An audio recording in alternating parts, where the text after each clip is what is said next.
आज दिनांक 19 जानेवारी रोजी भारतीय जनता पार्टीचे कार्याध्यक्ष नितीन नबीन यांनी भारतीय जनता पक्षाच्या राष्ट्रीय अध्यक्षपदासाठी आपले नामांकन केले। यावेळी महाराष्ट्र भाजपाकडून त्यांच्या अर्जास अनुमोदन देण्याकरिता महाराष्ट्रातील मंत्री आणि पदाधिकारी व इतर मान्यवरांसह जळगाव जामोद विधानसभा मतदारसंघाचे आमदार माजी मंत्री डॉक्टर संजय कुटे उपस्थित होते।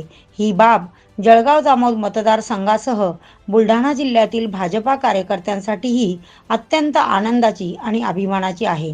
नितीन नबीन उद्या विकसित भारताचे पंतप्रधान माननीय नरेंद्र मोदीजी यांच्या प्रमुख उपस्थितीत भारतीय जनता पक्षाच्या राष्ट्रीय अध्यक्षपदाचा पदभार दिल्ली येथील भारतीय जनता पक्षाच्या कार्यालयात स्वीकारत आहेत। नितीन नबीनजीच्या रूपाने पक्षाला ऊर्जावान, दूरदृष्टी असलेला व युवा नेतृत्वाचा राष्ट्रीय अध्यक्ष लाभत असून त्यांच्या नेतृत्वाखाली भारतीय जनता पक्षाची संघटनात्मक ताकद अधिक भक्कम होईल आणि विकसित भारताच्या संकल्पपूर्तीस नवी गती मिळेल। संघटनात्मक कौशल्य, पक्षाच्या विचारधारेप्रती असलेली अढळ निष्ठा आणि कार्यकर्त्यांशी असलेला दृढ संवाद नितीन नबीन हे पक्षाला नवी दिशा आणि नवी ऊर्जा देतील असा आम्हाला पूर्ण विश्वास आहे।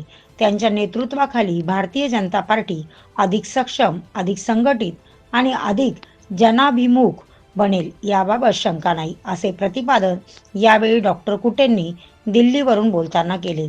यावेळी भाजपा राष्ट्रीय महासचिव विनोद तावडे, भाजप प्रदेशाध्यक्ष आदरणीय रवींद्र चव्हाण, केंद्रीय मंत्री मुरलीधर मोहोळ, नामदार रक्षाताई खडसे, राज्याचे मंत्री नामदार चंद्रशेखर बावनकुळे, गिरीश महाजन, नामदार राधाकृष्ण विखे पाटील, नामदार गणेश नाईक, नामदार पंकजाताई मुंडे, नामदार अशोक उईके, मुंबई अध्यक्ष आमदार अमित साटम यांच्यासह महाराष्ट्रातील भारतीय जनता पार्टीचे प्रमुख पदाधिकारी उपस्थित होते।